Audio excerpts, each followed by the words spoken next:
નમસ્કાર મિત્રો, આજનો આપણો વિષય છે ડિપ્રેશન. આજકાલ યુવાનો બહુ નાની નાની વાતે ડિપ્રેશનમાં આવી જતા હોય છે. એટલે ડિપ્રેશન વિશે એક નાની એવી અમથી વાર્તા સાથે હું તમને સમજાવું કે એક યુવાન ઓરડામાં બેઠો હતો ને ગમગીન ચહેરા સાથે એક બહુ જ એકલતાથી ઘણા સમયથી બેઠો હતો. એને લાગતું કે જીવનમાં કશું સારું રહ્યું નથી હવે.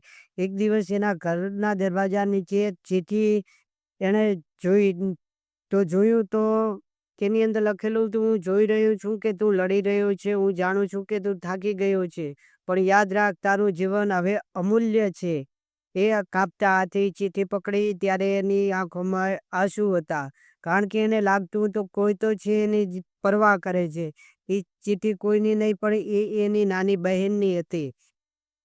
એટલે નાની એમથી વાતોથી આપણે ડિપ્રેશનમાં ન આવી જવું જોઈએ. ડિપ્રેશન એ કમજોરી નથી, એ એક લડત છે. તમને જો લાગે છે કે તમે એકલા છો, તો જાણો તમે એકલા ક્યારેય નથી. કોઈક છે જે તમને પ્રેમ કરે છે, કોઈક છે જે તમને ગુમાવવા માટે તૈયાર નથી.